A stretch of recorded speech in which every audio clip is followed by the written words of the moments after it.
So the second one over here is this. The first one is NAPIC, keep in mind. That one is direct relations to the property market. The second one is inflation. Now, inflation, let me explain what my understanding of inflation is.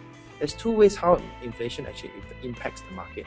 The first is if that inflation always goes up in most countries, right? And it's a very good thing, actually, to be honest with you. Inflation is always in tandem with the growth of properties, meaning that as inflation goes up on a slow basis, property basically doesn't increase in price. Basically, properties are there because they are always going in line with inflation. So your property is not actually increasing, your dollars are actually reducing.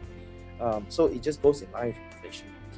However, what the other second part about inflation is this: the jump in inflation. The increase, the sudden increase from one level to another level, that sudden increase is also something that you want to look for. You don't want it to go up too high, too fast. So imagine this right now. Today you're having teh tarik and it costs you, let's say, $1.20. Tomorrow you go into the same shop again, it costs you $2.50.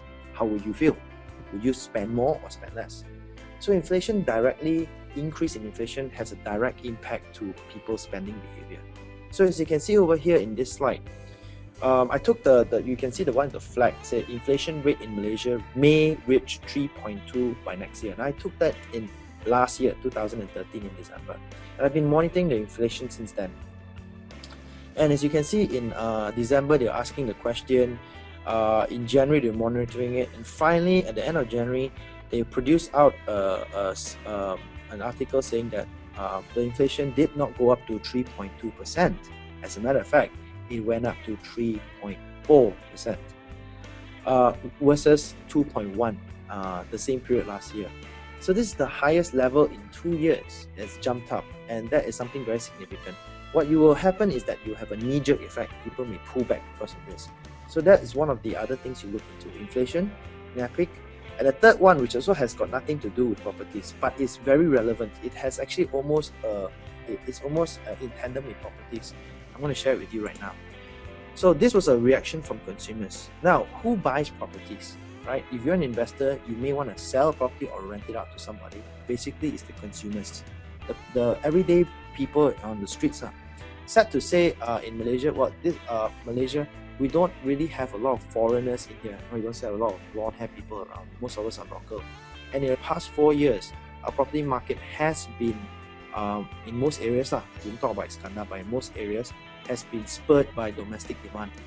So you want to see how the consumers are actually behaving if you want to see whether the market is good or not, right? So this is where you take on the next part, which is here, the Consumer Confidence Index or the Consumer Sentiments Index. At my website, you'll find online financial seminars, which is I call webinars. I do it regularly, and also a lot of online investment and financial courses, which is conducted solely online. So I'll be waiting for you at my website at kclau.com. I wish you have a great day. Hope to see you soon. Bye bye.